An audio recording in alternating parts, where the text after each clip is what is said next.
Bertempat di salah satu hotel yang ada di Kabupaten Cirebon, kegiatan sosialisasi peraturan daerah kembali dilaksanakan. Kegiatan sosialisasi peraturan daerah yang dilakukan oleh anggota DPRD Provinsi Jawa Barat dari fraksi PKS, Dr. Andes Haji Anwar Yasin Waria ini terkait dengan peraturan daerah ketahanan pangan. Sosialisasi dimaksudkan upaya pemahaman dan pengetahuan serta informasi bagi masyarakat ini diharapkan menjadi bagian penting dari sosialisasi yang dilaksanakan. Bismillahirrahmanirrahim. Assalamualaikum warahmatullahi wabarakatuh. Kegiatan sosialisasi peraturan daerah terkait ketahanan pangan ini pun dilanjutkan dengan kegiatan buka puasa bersama. Kita masih melaksanakan saum yang di hari ke-13. Sosper atau sosperda, untuk itu kita mulai saja bersama-sama mengucapkan Bismillahirrahmanirrahim.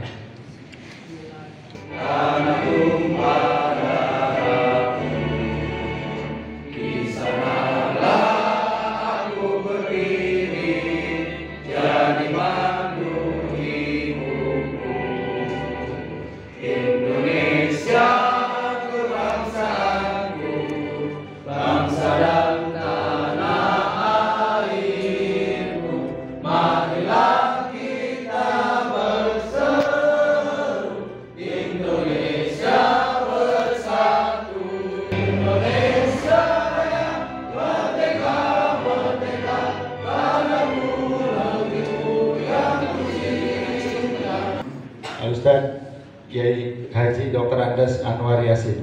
Kepada beliau waktu dan tempat kami persilakan.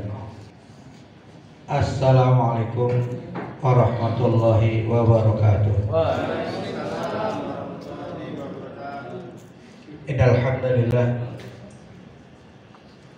alladzi ja'ala syahrul mubarak syahrul ramadan alladzi unzila fil Qur'an hudan linnasi wa bayyinatin minal huda wal furqan. Asyhadu an la ilaha illallah la syarika lah wa asyhadu anna Muhammadan abduhu wa rasuluhu la nabiyya ba'dah. Allahumma shalli wa sallim wa barik ala sayyidina Muhammadin wa ala alihi wa sahbihi wa salama tasliman katsiran.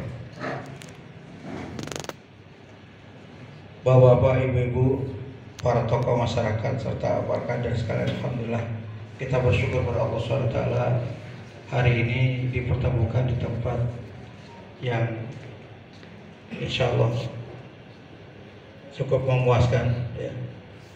Acaranya sosialisasi peraturan daerah dilanjutkan dengan buka puasa bersama. Jadi sosialisasi tentang peraturan daerah ini memang tentang peraturan-peraturan daerah yang ada di provinsi itu mesti tersosialisasikan ke masyarakat. Karena kalau sudah diaturkan, baik tahu maupun tidak tahu wajib dilaksanakan. Ini sosialisasinya tentang ketahanan pangan. Ya. Jadi peraturan daerah kita lakukan itu mewajibkan pemerintah Jawa Barat dan pemerintah kabupaten kota memperhatikan jangan sampai kekurangan pasokan pangan. Karena apa? Karena krisis yang paling membahayakan adalah krisis pangan. Saya sendiri menyesalkan adanya kenaikan tajam harga-harga pangan pokok, bahan pokok yang memberatkan masyarakat. Ini dilakukan terus-menerus, bahkan cenderung sekarang hampir semua bukan hanya makan pokok naik terus-terusan. Ya, bahkan saya dengar juga itu jalan tol kan naik juga. Semuanya naik, serba naik. Ini berarti ini kekurang bisaan ya kelemahan pemerintah kita untuk mengatur strategi. Nah, sosialisasi tentang ini, tentang peraturan daerah tentang ketahanan pangan ini diharapkan tidak ada satu daerah pun di Jawa Barat yang mengalami kelangkaan. Jadi dapat dipastikan pasokan seluruh daerah Jawa Barat nggak ada kekurangan pangan. Soal itu ini harus diperhatikan, walaupun nanti kita perhatikan yang lain. Karena kita khawatir masyarakat ini masalah krisis pangan ini paling berbahaya. Kalau kita lihat kenapa tuh krisis terjadi, ada banyak sebab yang terjadi. Ya kalau kita lihat sekilas ya dari ayat Allah yang diberikan kepada kita karena yang Ramadan, kita ingat Allah memberikan wasiat kepada kita, a'udzubillahi minasyaitonir rajim, walau anna al-qur'ana amanu wattaqau la fatahna 'alaihim barakatin minas samaa'i wal ardi walakin kadzabu faqadnahum bi'adzabin. Kalau saja penduduk negeri-negeri beriman dan bertakwa, la fatahna, kata Allah, pasti kami bukakan keberkahan dari langit dan dari bumi. Walakin kadzabu, akan tetapi mereka mendustakan kami, fa'akhadnahum bima kanu yaksibun, maka kami siksa karena perbuatan mereka. Jadi salah satu membuat kesan satu adalah bagaimana masyarakat mendustakan. Jadi kalau ingin ya negeri ini baik, kalau ingin pangan ini terjaga dengan baik, maka pertama kata Allah, amanu wattaqau, beriman dan bertakwa. Karena dengan beriman dan bertakwa ini akan menimbulkan keberkahan dari langit dan dari bumi. Ya, beriman bertakwa para pemimpinnya, beriman bertakwa masyarakatnya, semua seperti itu. Tapi kalau pemimpinnya korup, kalau pemimpinnya mendustakan, banyak kerusakan di muka bumi. Yang kata Allah, wa idza qila lahum la tufsidu fil ardi qalu innama nahnu muslihun. Ketika dikatakan kepada mereka, jangan Anda membuat kerusakan di muka bumi, mereka mengatakan qalu innama nahnu muslihun, kami akan perbaikan. Ini adalah gerakan perbaikan, inilah pembangunan. Ya, bagaimana kita lihat kerusakan di mana-mana dunia. Bahkan Masya Allah ya, dalam kondisi seperti ini kita diambang bencana. Oleh sebab itu mudah-mudahan Ramadan kali ini mengantarkan masyarakat Indonesia untuk beriman dan bertakwa agar bencana tidak jadi di Indonesia. Ini udah terlihat, udah mulai bagaimana bencana-bencana di mana-mana, harga mulai naik perangkap, masyarakat miskin semakin banyak. Dan di mana seperti itu? Hampir saya datang ke pasar-pasar lesu. Tadi saya tanya ke tukang sayur aja, Pak, biasanya saya mau jual ramai di rumah tuh, jual, sekarang sepi. Pasar-pasar sepi, mulai lesu semua. Daya beli masyarakat rendah, masyarakat muda diiming-imingi. Dan ini kondisinya menunjukkan bahwa kemiskinannya bukan masalah harta saja, tapi yang paling kita khawatirkan adalah miskin iman. Ketika keimanannya miskin, ini paling berbahaya, ini paling mengkhawatirkan. Oleh sebab itu, Ramadan, bulan yang penuh berkah ini harusnya dijadikan momentum utama kita. Seluruh nabi-nabi itu ngiri dengan umat Islam. Tatkala Rasulullah hadir ya di alam mahsyar, ketika semua orang ditempatkan di tempat yang sesuai dengan amal masing-masing, ada yang kelelep ya karena menunggu penantian matahari dekat, dia menanti kapan pengadilan Allah, sampai kelelep karena keringat sendiri. ada yang sepuser, ada yang ini, ada yang macam-macam. Ketika seluruh nabi-nabi itu gelisah, dia datang ke nabi ini, datang ke nabi ini, terus sampai ada datang ke Nabi Muhammad. Tapi Nabi Muhammad mendahulukan umat Islam, ummati. Mana kaum muslimin dan muslimat? Dan Rasulullah bisa membedakan antara muslim dan bukan muslim, itu bisa. Dengan lihat apa?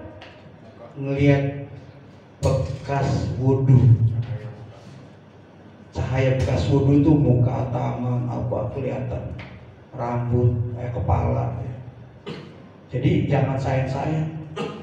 Nanti kalau wudhu mengusap kepala itu bagi laki-laki bukan mengusap rambut ya. Walaupun ada minimal 3 helai rambut, bagaimana kalau orang botak? Masa nggak diusap? Yang diusap kepala. Jadi walaupun nggak ada rambutnya, kepalanya diusap. Bukan berarti masa nggak ada rambutnya, wudhunya nggak usah lah kepala. Nggak bisa. Ya karena kepalanya. Penentu sahnya sholat. Kalau wudhunya nggak sah, sholatnya juga nggak sah. Jadi ini perhatikan wudhu. Wudhu nanti kaitannya najis, bersihin aja. Itu nggak perlu ini. Tapi kalau kucing itu kalau dibersihinnya harus serius. Jadi beda. Nah, Bapak-bapak Ibu sekalian.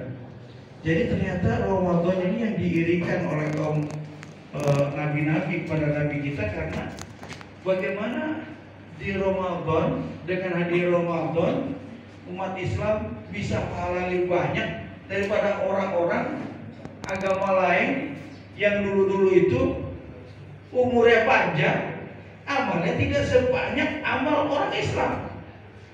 Ini hanya kenapa? Karena kalau satu malam aja hidupnya dapat 20 kali Lailatul Qadar, berarti sudah jelas ya, lebih dari 1600 tahun tuh pahalanya ya. Jadi orang yang umurnya 1000 tahun pun kalah. Makanya dia dinanti oleh kita. Ini adalah bagaimana Allah ridho kepada kita.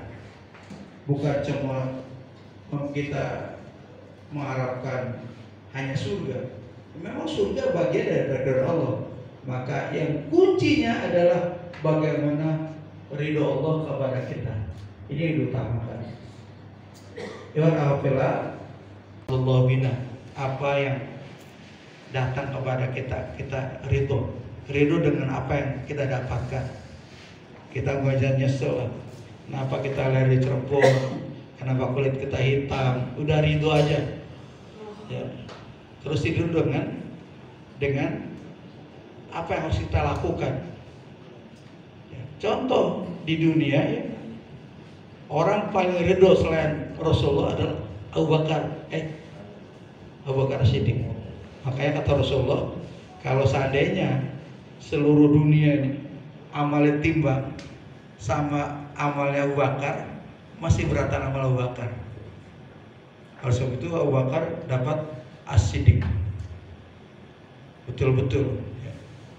Jadi kenapa seperti itu? Karena Abu Bakar selalu membenarkan Rasulullah. Ketika orang-orang ragu, Abu Bakar nggak ragu dah. As-Siddiq. Dan Abu Bakar kita sudah membuktikan kesiddiqannya ya. Abu Bakar adalah kontributor dakwah terbesar. Dia orang kaya yang bisa menyumbangkan seluruh hartanya di jalan Allah. Ya Rasulullah, kenapa Abu Bakar saudagar kaya konglomerat sekarang pakainya lusuh keluarkan seluruh hartanya di jalan Allah, sehingga apa yang dipakai dia aja kelihatannya nggak terlihat bagus. Nah ini sampai berita ini disampaikan malaikat kepada Allah. Ya Allah, ini Abu Bakar ini. Allah bertanya, oleh malaikat, tanyakan kepada Abu Bakar, apakah beliau ridho dengan kondisi seperti itu?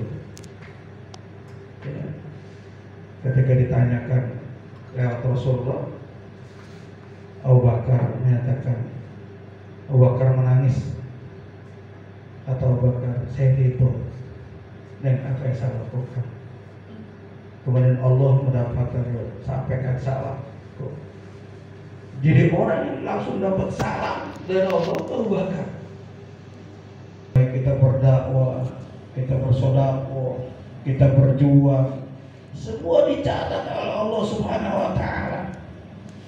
Kemudian kalau kita ridho, insya Allah itu adalah modal. Modal Allah ridho kepada kita, dan akhirnya ini modal mendapatkan Lailatul Qadar ketika dalam firman Allah SWT. Ya, alhamdulillah. Jadi yang kita inginkan bagaimana kerinduan kita kepada Allah, ridho dengan syariah yang Allah berikan kepada kita, ridho dengan kondisi alam seperti ini. Gak usah nyesal, kita yang ingin berjuang. Ketika di depan kita pasti kita sedih. Di daerah kita pakai rata hasilnya sedikit. Ini sebenarnya tempat perjuangan kita. Berarti ada kemungkinan kita berjuang lebih besar lagi di situ. Lebih giat lagi bekerja. Kita lebih diajak lagi orang kepada Islam. Ketika banyak orang tidak sholat, ini adalah ladang pahala kita. Kita ajak mereka untuk sholat, kita ajak mereka untuk sedekah dan seterusnya. Justru mampukah kita melepaskan diri dari hal-hal keduniaan, termasuk melepaskan hartanya saatnya gini. Untuk tahu bahwasanya Rasulullah itu orang paling dermawan, tapi beliau lebih dermawan ketika Ramadan. Kenapa?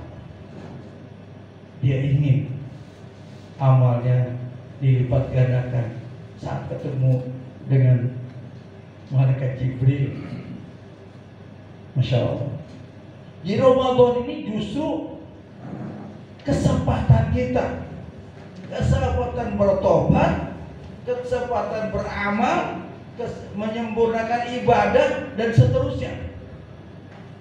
Dikatakan la'alakum tatakun, niscaya kalian bertakwa. Jadi dengan saum ini ujung-ujungnya selain takwa, takut kepada Allah, betul-betul mantap. Harapan kita mudah-mudahan Ramadan kali ini bisa merubah sifat kita yang tadinya serakah menjadi baik. Kita merubah semua dan akhirnya kita kembali kepada betul-betul kembali kepada ajaran Islam yang sejati, yaitu apa? Pengabdian hanya untuk kepada Allah dan selalu mencontoh Rasulullah SAW. Asyhadu an la ilaha illallah, astaghfirullah, nas'aluka al-jannata wa na'udzu bika minan nar. Asyhadu an la ilaha illallah, astaghfirullah, nas'aluka al-jannata wa na'udzu bika minan nar.